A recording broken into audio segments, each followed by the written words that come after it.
Like, one is like I'm hugely competitive and kind of have that naturally, and like I want to be like the fittest and the fastest. Yeah, rugby was so impactful at so many points in my life, but I think for me, like I've gone on to play at that professional level, but I think just people like being active and competing in sport can have such a massive impact on your life at every level. Like, oh no, definitely. Like I was fully going to quit, and then associated like playing rugby with like being a masculine sport. Like we just didn't, even on social media and stuff, like it was, and what you've seen in magazines, what you've seen on TV, like there was no female athlete role model. Very tiny platform from being a professional rugby player in Scotland, and I'd like definitely want to use that to promote the game in a really positive light, and to promote positive body image. And Rhona, thanks very much for joining us on the podcast today. Yeah, thanks for having me.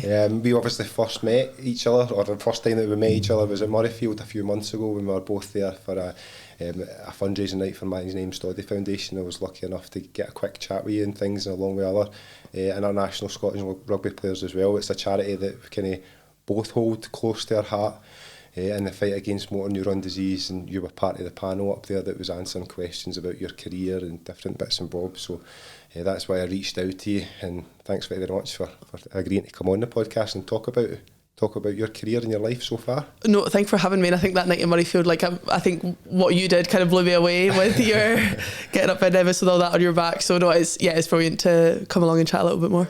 How are you feeling being back in the country? Because I know your rugby career has taken off, and you're spending a lot of time. You're just back from. We had 3.5 weeks in Cape Town, so that was it's called WXV, so it was a new competition by World Rugby to try and get more competitive fixtures for the women's game, and that was the first instalment of it. So they had it in 3 tiers, and Scotland were in that middle tier, so it was called WXV2 over in Cape Town. So yeah, had 3 games there. We were lucky, like won our 3 games and won the tournament. Got to be in South Africa for South Africa winning the Men's World Cup, which was pretty good way to celebrate. Then it was straight to Malaga with 7s. So I play 15s with Scotland, then I play 7s with Great Britain. So busy time. Yes, very busy, but like so lucky to get to. Amazing. I was obviously seeing some of your updates on social media, and I'm like, oh my god, that looks amazing. When the weather is terrible here, you're training hard, playing hard, working hard, but it looked amazing, the things that you were getting up to and stuff. So well deserved, obviously. Are you glad to be home? Yes, I got 2 weeks at home and then kind of back into it, but no, it's nice to have some downtime and catch up with the family. Not too nice when the sun sets at 4 p.m, but other than that. It's short days, isn't it? So tell us a bit about yourself, going back to your kind of earlier years and how you progressed through school and what captured your imagination as far as getting involved in rugby. From what I believe, you were the only female rugby player when you first started in the team. So tell us a bit about yourself as far back as you want to go, and we'll just work up to present day. Yeah, so when I was younger, so my mum and dad have always been rugby mad, so I guess that was what first kind of got me into rugby, in terms of like I would always go and watch Edinburgh men play and Scotland men play, because like when I was younger you did not see women's sport, like it wasn't on the telly. You weren't going along to any games, that just didn't exist. Oh, I guess it did exist, it was just that we couldn't see it. There was just that barrier there, so was always into rugby that way, but never played myself. And then as I went to Tynecastle High School in Edinburgh, and they had like a rugby taster session at the school, so it was one of the Scotland women players at the time, Sarah Quick, who came along and took all 50 of us or whatever it was for like this taster session, and I just absolutely loved it.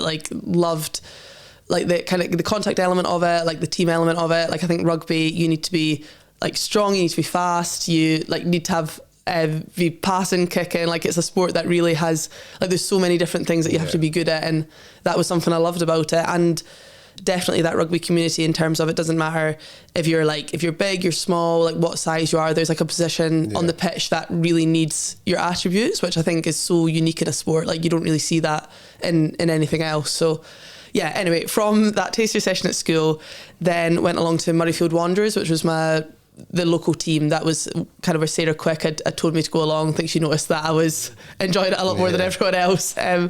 So yeah, from there went along to Wandays and played my under 15s and under 18s there, but was definitely being like a women's rugby player at that time just wasn't something that was celebrated. Like had quite a hard time about it in school, which is funny because I think when you're like 14, 15, that seems like the end of the world. Like it seems like such a big deal. Then after you leave school, it stops being a big deal pretty quickly. So yeah, I guess at that point there was like a time that I'd just got into the Scotland under-20s, but I was planning on stopping playing rugby, like kind of was getting like bullied at school about it and thought like I don't want to do this anymore. And so that would have been like 12 years ago now, and now when I look back I'm like so ridiculously thankful that I didn't stop, because it's literally like taking my life in this like unbelievable direction. Totally defined your life. Yeah. I take it even at that stage, although you loved it, you never thought that you would be able to make a full-time career out of it. Yeah. You know, it was maybe only ever going to be a pastime or a hobby, something you clearly excelled in, but I wasn't going to put food on the table. Well, that was definitely it as well. Like it was a mix of, there was that side of it. So I guess in that time that I was going to stop playing rugby, it was I'd like just got into Scotland under-20s, and the coach at the time had called me and he was like, look, just keep going to university and then like make up your mind. So I was like, right, okay, I'll join the uni team and see what that's about, and actually like totally fell in love with the sport again. But from that point, and even like the first probably 5 years I was playing for Scotland, like it wasn't professional. Like there was, at the start there was no money in the game, so yeah.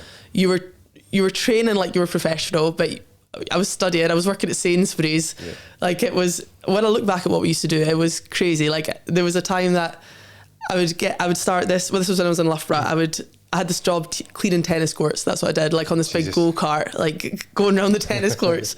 So that would start at 5. I would do that from 5 a.m. till 2. 2 p.m. I'd go to the gym, so it'd be gym like 2 till 4. Have a skills session after the gym that maybe take you to 5. I'd go home and eat, then you'd be back training 7 till 9 at night.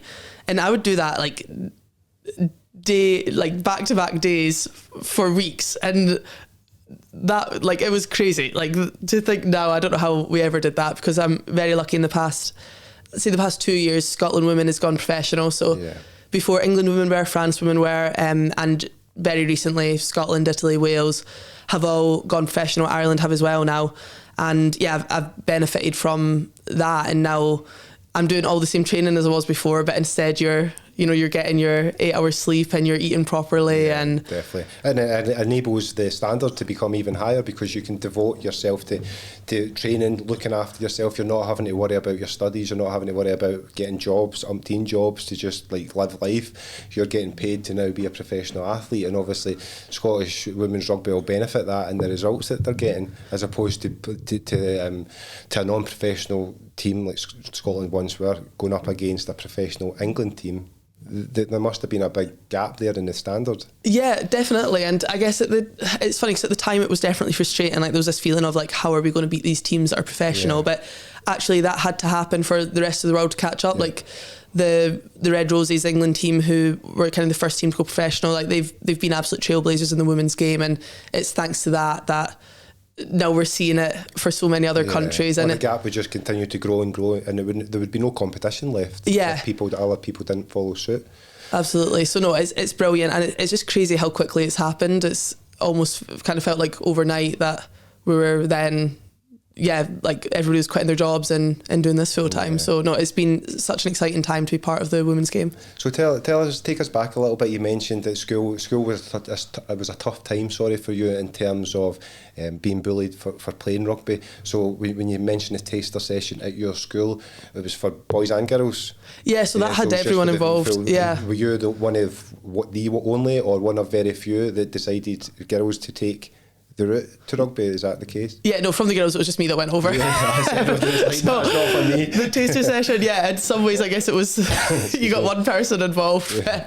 No, that was a lot of it, but it was, like it was just funny at that time. Like the big thing was like I totally associated like playing rugby with like it being a masculine sport. Like we just didn't, even on social media and stuff, like it was, and what you've seen in magazines, what you've seen on TV, like there was no female athlete role models, which now, thanks to like the success of the Lionesses, thanks to like the elevation of women's rugby, like I'd like to think girls growing up now do have, but definitely back then they just didn't have at all. And I had this thing that I didn't want to look like a man. Like that was my whole, like I was obsessed with it.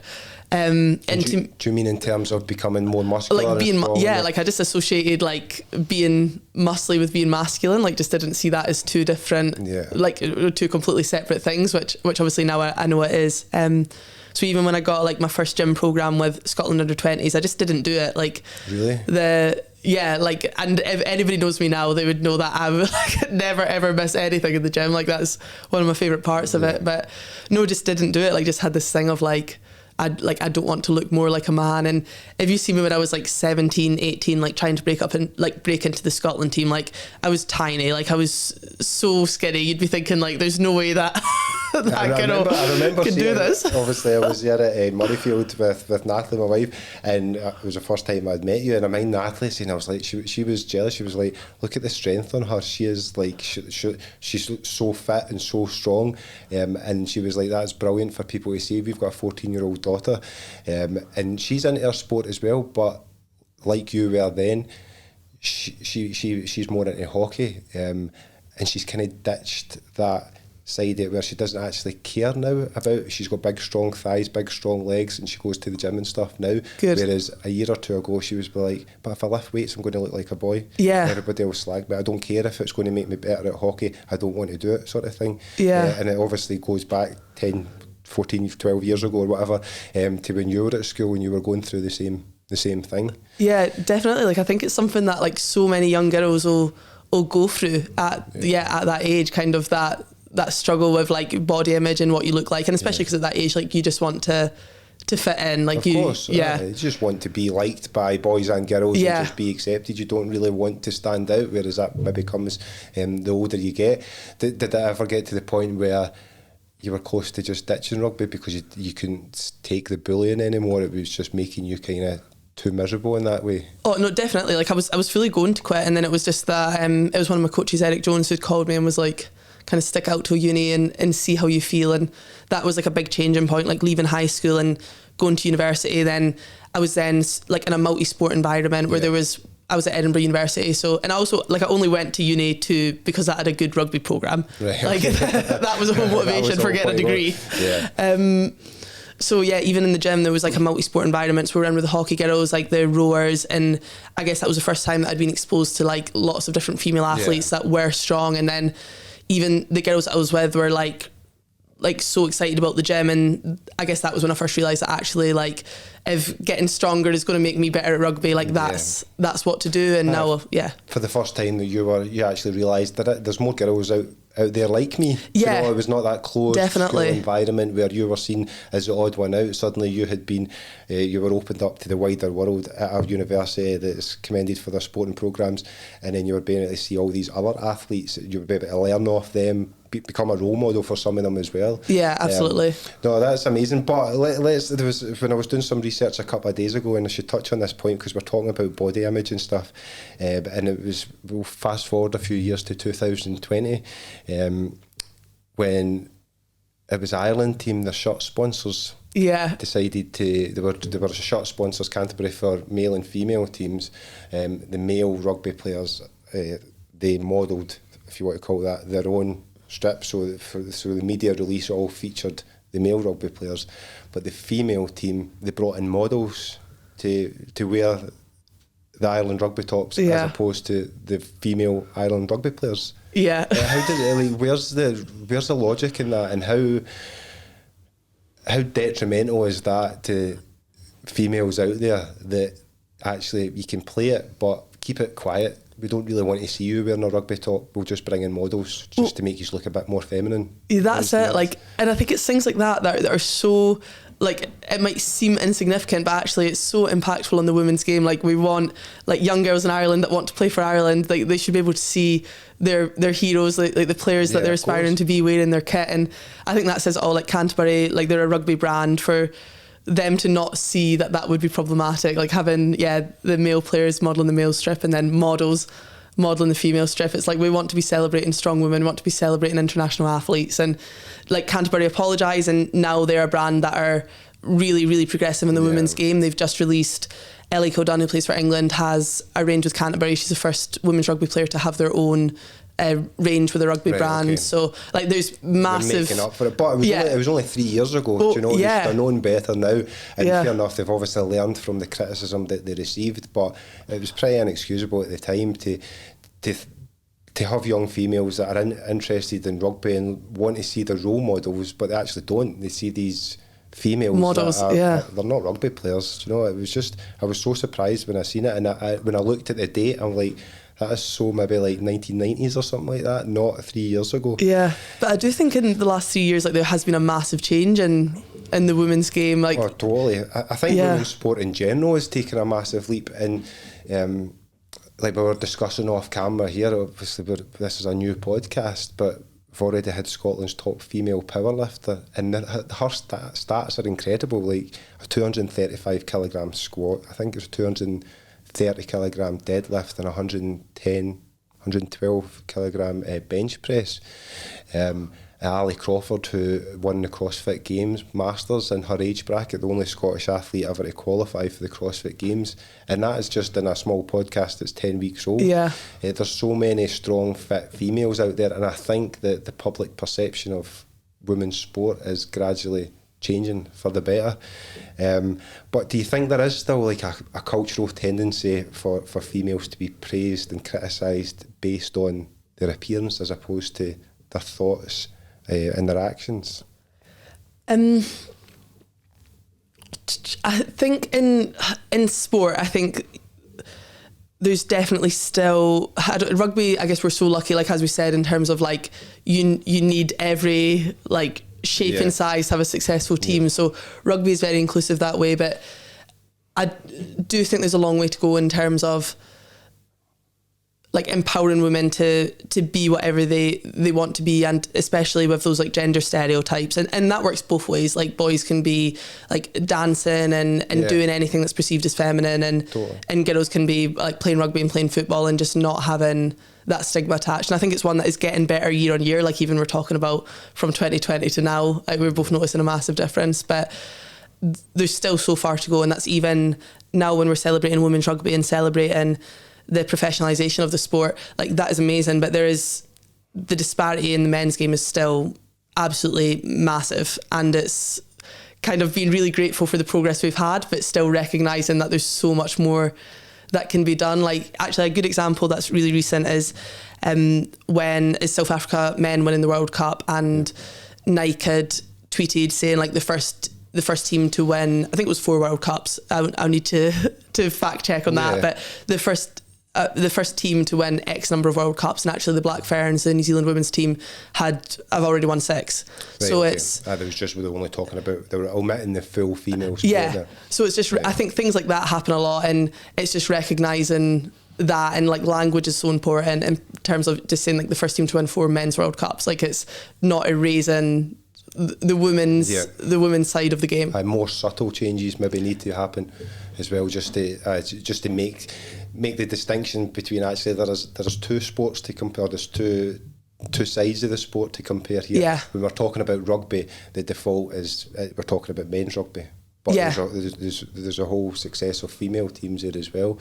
Do you get younger females chatting? Do they see you as a bit of a role model now regarding maybe the body image struggles that they're going through with the younger rugby teams that you kind of help with as well, or are you finding that that's not so much an issue anymore? No, definitely. Like it's one I've had like little conversations with people, and or like people that have said that they resonated to like the Enough campaign. That was the one with the Ireland rugby strip and things like that. And I think that for me is absolutely everything. Like just, I think as I started playing rugby and then kind of now have this like very tiny platform from being a professional rugby player in Scotland, and I'd like definitely want to use that to promote the game in a really positive light, and to promote positive body image. And when after leaving school, actually, it was I got a message from a girl that was at my school that had said like that she'd started playing rugby. She was like, "Loved seeing you playing rugby," and she was like, "Oh, I'm like going to study physics at university. I know it's a really male dominated environment."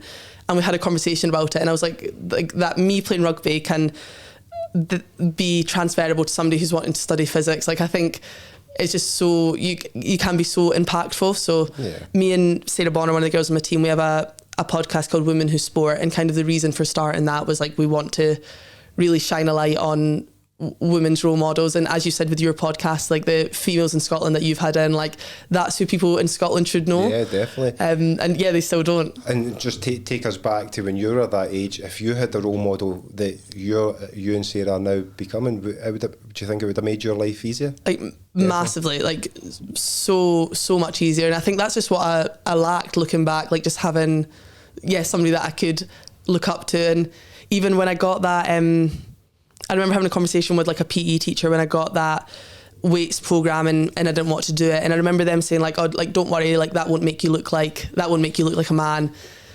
But actually, like it should have, the conversation now, I'm like, that should have been like this is going to make you stronger, and who cares what people think about that, because like you can be strong and you can be feminine and you can be all of those things at the same time. So I think it's definitely getting better. Like even at the Scotland Women's Games, like my first cap, which was in 2016, was in Broadwood. We played before the Scotland under-20 men, so we were like the curtain raiser for the Scotland under-20 men. Good. And there was maybe 200 people there in the crowd, and I could name most of them because it was all the girls' parents and brothers and cousins and whatever. And now we're playing at the Hive Stadium and there's 5,000 people there, and we're signing things after the game, and it's just absolutely crazy like how quickly the game's grown. And hopefully the next generation of players that are coming through are going to have those role models and are just going to feel really differently about like their bodies, about women's rugby, and not have it associated with like rugby being a men's sport, which definitely is really exciting. No, I think, and you should be commended and commend yourself for the role that you've had that you're playing and continue to play in that as well. Do you think that the media and social media in general, and we're still living in the days, and it's only getting worse really, heavily filtered and Photoshop pictures and stuff as well. Obviously it's harmful. It goes it goes without saying that it's harmful.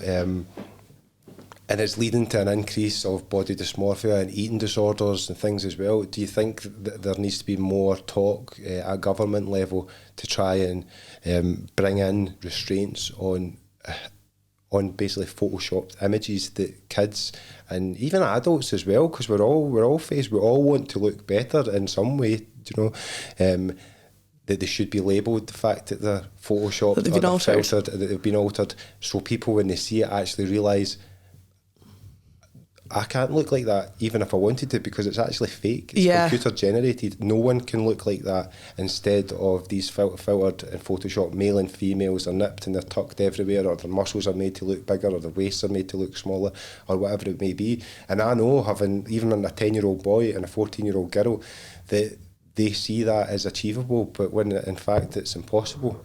Do you think there needs to be more talk on that? Yeah, that's like, interesting. Like I've never thought of it from like that government point of view, but definitely as like an individual using social media, like I think you need to be so wary of, you definitely need to be wary of who you follow. Like follow like people that's post you like, and that like makes you feel good. It's like, I guess, restricting what you know is not going to be like make you feel good about yourself, because I do think social media, especially the more that I've used it, like it's so fake in terms of you can post whatever you want, as you said, you can alter images, but even just in terms of you can have a completely different life on social media than what you do have in real life. And I think social media, like there's bits of it that I absolutely love in terms of definitely promoting the game, like connecting with people, even like your podcast, like seeing bits like that on social media, that does make you feel good. But then it's also like being aware of like all the negativity that's out there, and I guess just creating space between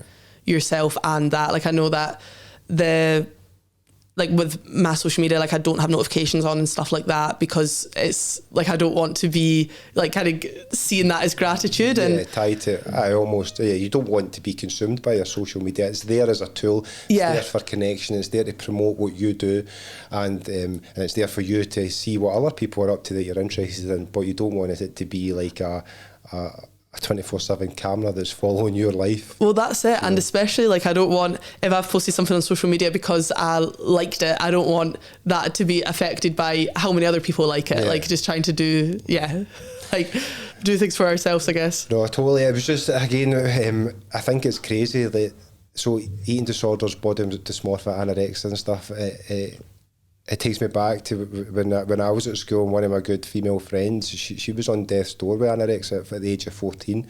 I can remember seeing her, and I still speak to her now. and I actually thought that things were getting better, but they're not. They're getting worse, and it's social media that's playing such a pivotal role in that. The hospital admissions for eating disorders are through the roof, and for females, but there's more and more males, young males, that are getting hospitalised as well. And although eating disorders are a physical condition, they're actually classed as a mental illness because it's the way that you see yourself. And actually, you might be surprised to know this, but eating disorders have the highest mortality rate of all mental illnesses. Wow. Which is crazy. Yeah. When you think about how many different mental illnesses are out there, and people probably wouldn't associate eating disorders as even being a mental illness, but it's actually got the highest mortality rate. And I think that's why there needs to be a lot more, not so much legislation, I suppose it would come in legislation at a government level, but there needs to be a lot more awareness out there about the things that people are putting on their social media and how heavily filtered that it is. Because it's just ruining the younger generation as Definitely. far as their mental health and what they feel is achievable. Do you know, it's crazy. But anyway, we'll park that because we've now gone to the point where I think, and it is starting to move that way, where females can be muscular, they can be strong, it's more accepted. We're moving away from the stick thin kind of female image that the girls were told that they should kind of be. So take me back to your rugby career and where you are now with it. You talked about playing for Scotland 15s, the 7s, which is involved in the Olympics and stuff as well. Is that right? Yeah. That's I guess what I'm doing at the moment. And then it's a little bit confusing whenever I explain this to somebody. It makes no sense. But no, playing for Scotland 15s with Great Britain 7s for the Olympics, and then my club team is Stade Bordelais. So right. Bordeaux. In France, I'm lucky I've been playing for them for the past couple of years, so kind of between Edinburgh with Scotland and Great Britain, and then over there when I'm playing club. So was that your first professional contract? Yeah, kind of. Yeah. So it was funny. So the last Olympic cycle, I was they had like 21 players training for the Olympics, which I was in, and then it kind of kept getting cut, and then there was 15 of us and there was 13 that were travelling, and I was in the last 2 that was cut. Right. So like at the time, that was like, just obviously it was so hard, and I kind of was like, right, I need a change. So this would have been in 2021. When the last Olympics happened, the Tokyo Olympics. So it was actually off the back of that I got in contact with a couple of teams in France, and at the time it was like my friends were like, maybe you should like think about this. Like it was me like just not being selected for the Olympics. I was like, right, that's it. I'm moving to France. Yeah. But no, anyway, I did basically, like I spoke to a bunch of teams, and it was Bordeaux that I'd kind of like said that they could help me with accommodation, and that made the move comfortable. And actually it was like, when I look back, like I think it was one of the best things that I've ever done, in terms of like I just totally fell in love with the game again. And the team in Bordeaux, they really, like, rugby's getting more and more professional in France, but it still really has that club feel and like the community feel, which was kind of why I first fell in love with the game. So even getting to play over there, getting like kind of being the person that doesn't speak the language, I thought that was huge. Like as English speakers, like that's not a situation that we're in a lot. Oh, of course, yeah. And it was so hard those first couple months, but like I'd like to think now that I'll kind of be a better teammate for the next time I'm like just shoes on the other foot with that one. Have you managed to pick up the language to an extent? Now, well, it's funny because if you asked me, I'd say yeah, but if you asked my teammates, they'd be like, her accent's a nightmare. But no, can definitely get by. But yeah, like just such a good life experience, like on and off the pitch, like learnt so much. And now this next Olympic cycle's come round, and had another opportunity to give it a crack. And yeah, you need to, don't you? Yeah, That was never in doubt. You were once described by the Daily Telegraph as a try-scoring sensation. Are you aware of that? Did you see that quote from your... No, wasn't aware of that. My mum will love that. 2019. Yes. Daily Telegraph described that as a try-scoring sensation after you scored 10 tries in 6 league appearances in the Premier 15s. There you go, there's a stat that you didn't even know about yourself. So how's your performance in France going? Are you playing well? Is it a good time in your career? Yeah, definitely. Like I think going to France was huge in terms of how different they play to the rugby over there, and definitely just learning off different international players I think is so valuable. So No, I think as well, like as you get older, I don't know how, I was having this conversation with a friend, like I think when you're younger, you're like getting selected for things for the first time and stuff, like you're really scared of making mistakes. And I think now I just feel like so ridiculously lucky to be doing what I'm doing, like for this to be full time. Because even 3 years ago, if you'd asked me if we'd be full time one day, I would have said not in my career. And that changed so quickly. So I think like for me, I guess the enjoyment of a moment will always be greater than like the pressure of a moment. And that's something I've really held on to like the past season. And yeah, definitely like seeing the benefits of it. How are you managing to stay injury free? I know you had quite a bad shoulder injury, is that right? Yeah, so had a couple of shoulder operations, which like rugby, it's part of the game. But that second one I had, this would have been, I think it was 2018. That was the last big operation I had, so quite a long time ago now. But it was one I was like expecting to be back playing in 4 months, and then it ended up being 11 months. So that mentally was very hard. And I got the operation the same week as another friend got a very similar operation. And as we were going through that rehab process together, it was just very evident that I was not like really? You were lagging behind? Like very quickly that was made evident. But no, I think all those things like make you stronger. Like I think when you are injured, you have so much more to do than people than your teammates, because you're doing all the same stuff in the gym, you're doing the same conditioning, but you've also got all this other rehab to do. You're expected to be watching training, so it's not that you can go and do your rehab while the rugby's on. So you'll be losing your sharpness and your match fitness and your skill level to an extent as well. Do you think that, and I know it would be easy to blame on injury, but do you think that had a factor in missing out in selection for Tokyo? So not even the shoulder one, it was a different one with Tokyo. This is just, it sounds like rugby players are injured all the time. That's not true, but can understand why. Some people would say it's true. No, we were together for 12 weeks before Tokyo, and for 8 weeks I tore my hip flexor, so that sounds so painful. And definitely tearing my hip flexor, like that was an overtraining injury, which was, I was aware that this, like the kind of the start of the Tokyo training was coming up, and I was doing more than I should have, so that was definitely like a big lesson learned in terms of like making good decisions. Just take the foot off the gas and allow your body to recover. Absolutely. So that's definitely one that I'll hold on to going into this year. Like trying to stay injury free is such a huge part of competing at the Olympics, which is I don't think you really see from the outside. But rugby, like we play a sport that there's a lot of like contact injuries that are hard to avoid, so it's just doing everything to make sure that your body's robust and not letting that be the reason that you miss out on something. Yeah, definitely. You were a very accomplished athletics in your younger years, weren't you? A really good runner. Did athletics for like 2 years maybe, which kind of at the time didn't seem that significant, but actually now looking back, like I think that was massively helpful with rugby. Like I kind of encourage anybody doing sport in high school to be multi-sport athletes. Like I think when you hear of like especially like boys football academies and they're like signing for these teams at like under 11s, like I think it's so important to be exposed to different sports and like controlling how your body moves, like getting used to different movements, being in different environments. Like I think that can be massively beneficial down the line. Yeah, and surely that cross-discipline from athletics to rugby would have been beneficial in your rugby career as well, having that kind of natural power and speed to be able to take onto the rugby field. Yeah, definitely. You know what I mean? And like we see in women's rugby, like we see so many athletes come from, God, even just in the GB Sevens team, there's athletics, there's gymnastics, there's netball. Like it is a sport that it's really easy to transfer into at a later date. So tell me about your first Scotland cap was back in 2016, is that right? Yes. Against England? Against England, what a moment that must have been. It actually went by so ridiculously fast. Like I remember us going in for half time and thinking like, God, I've only been out here for 5 minutes.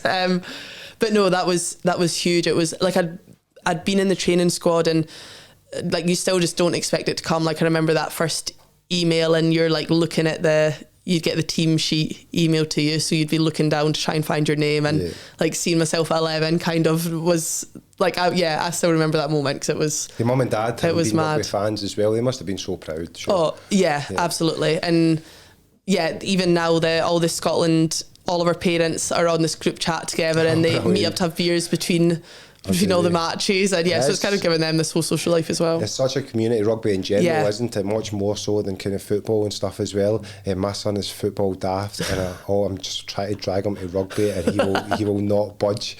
And it's getting to the stage now, and I know I shouldn't stereotype, but taking him to these football matches, and all the parents are shouting at each other, and the coaches are arguing with other coaches, and this is 9-10-year-old football, and you're like, go to rugby, son. You'll not get that there. He's like, but my pals play football, Dad. But well, maybe he'll be one of those late transfer athletes we were chatting about. I was going to say he's a big boy as well. Not like we've been discussing. There's positions for everybody. But I'll keep on trying. Chipping away. So was your mum and dad ever concerned that did they ever try and talk you out a career in rugby, as far as like your the longevity goes, as far as like putting food on the table and having an income and stuff? Did they ever try to steer away from it? No, like I'm actually so lucky that they've kind of always encouraged me to do what makes me happy, and they've been amazing that way, because like rugby, especially those first couple of years playing, like there is like what are you like if you explain to somebody what you're doing, they'd be like, why on earth are you doing that? Like nobody was watching the games, like nobody cared if Scotland won or lost, apart from the players in the room back then. You weren't getting any financial gain from it. You were actually losing money all the time from like not like taking time off work and all this. So I'm really lucky. They were just definitely encouraged me to do what I wanted to do throughout that period, and now I'm very lucky that it's kind of we're out the other end of that. It's paid off now. How has the results been for Scottish women's rugby, both in terms of the 15s and the 7s? There's progression there? Oh, massively. Like that tournament that we've just had in Cape Town, it was 6 wins on the bounce for us, which was the first time since 2001. We beat USA for the first time since 2001. Brilliant. Our first trophy since 2001. So that was like a very like important moment in the women's game and in Scottish women's rugby. So that just goes to show that the emphasis and the investment is worthwhile. Do you know? Absolutely. I mean, if you give these athletes the time, the money, and the facilities to train, then they're going to bring results. Definitely. And bring back the trophies. What's next then? What's coming up next? The next for me is back in with GB Sevens for the next couple of months before the Olympics. And before the Six Nations. Sorry, I meant to say. But our next tournaments with GB are Dubai and Cape Town, so hopefully get back over to Cape Town. Travel with the world. We're like, it's kind of mad that I always think that when we're away, I'm like, somebody's like paid a plane ticket for me to come here and play rugby. Like it's ridiculous, but it's very fun. No, definitely. It'll take a while. It's there for sure. Tell us a bit more about your podcast then, Women in Sport. Is this just an idea that you, is it Sarah had that came up with, or was it kind of an opportunity that was presented to yourselves? No, so it was the two of us we were both at Loughborough University at the same time, and we were talking about like how we wanted to do something to promote women's sport, and we're having this conversation, and then it was I'd kind of been thinking about starting a podcast, and I spoke to Sarah about this, and she was like, that's so, like, I've also been thinking about like starting a podcast and what that would look like, and then it was kind of just like let's do it. And then we bought a microphone off Amazon for like 30 quid and we recorded the first episode. We went back to my room in Loughborough. We both sat on bean bags and we had the microphone in between us, and we recorded this episode. And then when we listened to it back, all you could hear was the rustling of the bean bags, really? Like the sound of them, because we just had no idea what we were doing. So we've definitely figured it out as we've gone along. But even all the episodes we've done, like we always end them like thinking about something differently, or like we're always kind of inspired by who we're talking to. So if you had to, that was my next question, what kind of guests have you had on? I take it's opened your eyes to a lot of women that are doing well in sport as well? Oh, massively. Like we just had such inspiring conversations, and there's always things that you can relate to or things that you think differently about, and we just absolutely loved it, really. Like we're hoping to start another series in January, and especially now that we are both lucky enough to be doing rugby full time. Like I think it's so important to have other bits going on and other things that challenge you, and like kind of having that passion off pitch. And for us, it's definitely the podcast. Good. How long's that been going for? We started it during lockdown, so really? it must have been like 2020, or maybe it was just before that we started it. But we are quite, with the way that our schedules go, we'll do like a 10-week series, and then it'll be like a couple months off doing other bits and then we'll come back to it. But no, we've absolutely loved it. Brilliant. So tell us a bit more about how you stay motivated or maybe disciplined to be a professional rugby player. There must be some days or weeks that things are just not going well. You're picking up niggles, you're picking up injuries. Maybe you're just not, your mind's not in the training or your nutrition and diet. How do you get by the stages, which everybody will have? Yeah. Tell us how you manage to put them to the side and just get through them. I think for me it's a couple of things. Like, one is like I'm hugely competitive and kind of have that naturally, and like I want to be like the fittest and the fastest, and I want to be getting picked, and just that is always motivated me, especially when you're doing training on your own. It's like I'm accountable to myself, and that's definitely been a big driver in it, kind of like wanting to be the best version of me that I can be. Do you think missing out in Tokyo has driven that even further?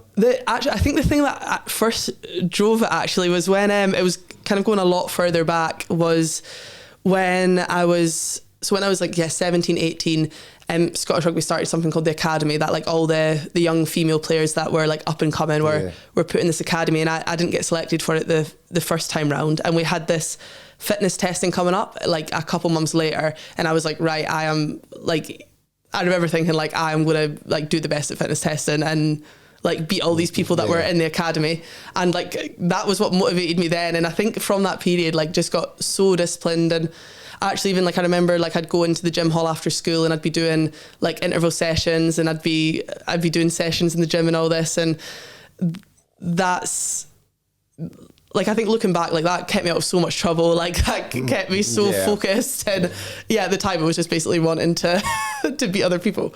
But no, I think that I kind of got it then, and I'm lucky that stayed with me. And so I guess it's like that kind of internal motivation, but also being in a rugby team, like I'm accountable to my teammates in terms of I don't want to let them down, and like I want nothing more than for Scotland to succeed, for Great Britain to succeed, and for those teams to be the best that they can be. Like I need to be the best that I can be. So it's a massive part of it is that accountability to other people, and not wanting to let other people down, and knowing that they're working hard. So you need to work hard for them. I need to work hard for them. Yeah. No, definitely. If you could go back and give a younger Rhona some advice regarding your kind of struggles at school with body image and things, or even take it after that, what would it be? Like, what have you learned about yourself? What are you most proud about yourself? I think if I was to go back, I would definitely say, like, I think a big part of it would be like, people's opinion here doesn't matter. Like your peers at school, like once you leave school, like what they think is so insignificant, and you'll realise that down the line. And I would definitely tell them, like, rugby is not a masculine sport. Like rugby is for everybody, and I would definitely help them figure out that like gender stereotype thing, because I think if I was to go back, I definitely would have been in the gym a lot earlier and got a bit of a head start on those things. But also when I look back, I'm like, I learned so much from that, and I guess that's why I'm so passionate about it now. I think it all kind of makes you who you are. Yeah, definitely. I mean, we spoke about you kind of had a lack of role models in your life as far as the rugby side it goes, but who would you say has been most influential in the way that your career and life has developed in the journey that it's taken? I think I'd have to say Eric Jones, he was my coach when I did Scotland under-20s, who I mentioned. Like I always think, I remember the conversation I had with him so clearly when he told me kind of like not to pack the towel in and to keep going. And I think like I'm so glad that he was there in that moment, that I guess that he's seen a bit of potential in me, and that he called me up and made that happen. Because honestly, like I have no idea what I would be doing if I wasn't playing rugby. So although you went to university, it wasn't really for the academic side of things. You just went there because it had a good gym and a good rugby. I hope my tutors are seeing this. Like it was, like I was like the first generation of my family to go to uni, and that like it was totally motivated by Edinburgh Uni had a really good rugby programme, and actually that made me study as well. Like it was, rugby was so impactful at so many points in my life. But I think for me, like I've gone on to play at that professional level, but I think just people like being active and competing in sport can have such a massive impact on your life at every level. Like the community it gives you in terms of your friends, like teams of all levels are going on tour and going abroad and having fun. And I just think there's so much to be gained from being part of a team sport. And like how good being active is for your mental health, all of that. So I always try and encourage people like to be active and to give that a go. Yeah, I mean, there's so many people out there that success, the term success often means or is defined by how much money a person is perceived to have. But we all know people that have got money and they're so miserable. Yeah. So, and I think there needs to be more focus on actual, the meaning of success should be how content and happy you are, how much you're pushing yourself, how much you're enjoying your life, as opposed to what salary you bring home at the end of the day. And I think if more people focused on doing, everybody knows what they enjoy doing. Do you know, people say, oh, I don't know what I like. Everybody knows what makes them tick. Yeah. And I think there should be more focus on just pursuing that. It doesn't need to be a career. It might not always end up in a career, but like you're saying, as far as your mental health goes and just your happiness in general, you playing rugby will have so many more positives on other aspects of your life as well. Yeah, definitely. Not just turning up to play rugby. We'll start to bring the podcast to a conclusion now, but if you could be remembered for one thing, Rhona, and we've talked about the fact that you are now like a present day role model for the younger generation, both males and females, and for Scottish sport in general. But if you could be remembered for one thing, what would it be? I think like if I was to be remembered for one thing, that's a good question. You can make it two things if you want. No, I think it would. I'd want it to be like being kind and like helping people with that sort of stuff in terms of like body image, like definitely being a good role model. Like I think when I retire playing from rugby in 5 years or whenever that is, then I'd like that is so much more important in terms of growing the game and kind of leaving the Scotland shirt in a better place than when I picked it up all those years ago. And yeah, I think that's so much more important than anything that happens on the pitch. Definitely. Rhona, thanks very much for coming on the podcast. I really appreciate it. No, thanks for having me.